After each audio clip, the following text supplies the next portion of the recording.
Hello दोस्तों, मैं आराधना कुमारी आज आप लोगों के लिए अधिगम में संज्ञान की भूमिका लेकर आई हूँ। संज्ञान और अधिगम दोनों ही शिक्षा मनोविज्ञान के अति महत्वपूर्ण केंद्र प्रत्यय हैं। एक तरह के व्यक्ति अपने दैनिक जीवन के कुछ भी सीखने में संज्ञान का प्रयोग करता है। शिक्षण अधिगम की प्रक्रिया को मजबूत बनाने के लिए अधिगम में संज्ञान की भूमिका को समझना आवश्यक है।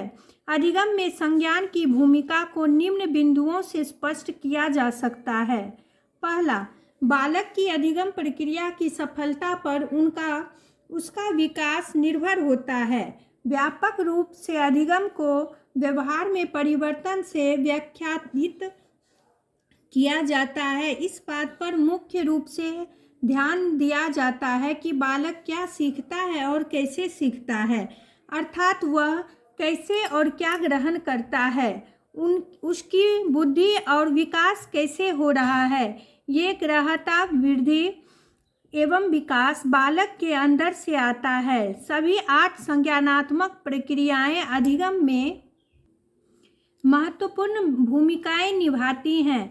बालक किसी अधिगम परिस्थिति में प्रवेश करता है तो उसके पास पहले से कुछ अनुभव होते हैं।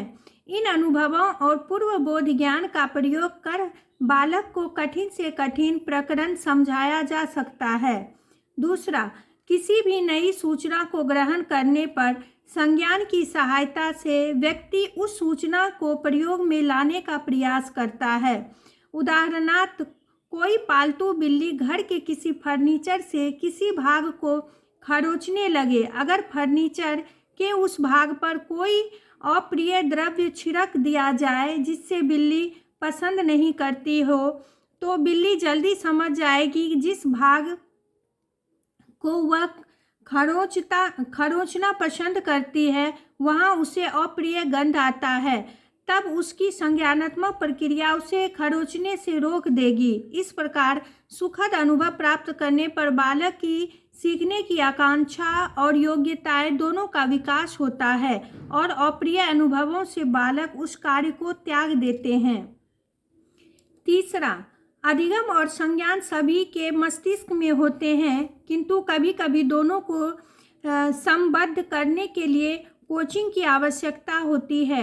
अध्यापक बालक को अक्षर का उच्चारण सिखाता है, लिखना सिखाता है। जैसे जैसे विद्यार्थी प्रगति करता जाता है वह लंबे और जटिल शब्दों को सीखता है और लिखता है, फिर धीरे धीरे वाक्य बनाने और लिखने लगता है।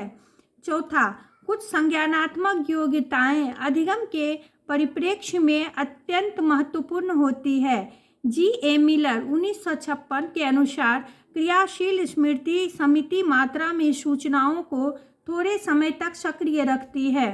क्रियाशील स्मृति की अपर्याप्त मात्रा बहुत से कार्यों के निष्पादन को प्रभावित करती है, जैसे सामान्य भाषा का प्रयोग, कौशल अर्जन आदि। अधिगम के परिप्रेक्ष्य में तर्क की योग्यता विशेष रूप से अपना महत्व रखती है। बालक के सामने कोई जटिल समस्या उत्पन्न होती है तो वह उसके पिछले अनुभवों के आधार पर समाधान के लिए परिकल्पना बनाता है। जिस बालकों में आगमन तर्क कौशल अच्छा होता है वे अतीत के नमूने पैटर्न का सामान्यीकरण करने में सफल हो जाते हैं। इससे क्रियाशील स्मृति पर दबाव कम हो जाता है और अधिगम प्रक्रिया में दक्षता बढ़ जाती है। दोस्तों, आप लोगों को मेरी यह वीडियो अच्छी लगी हो तो please like, share and comments करें।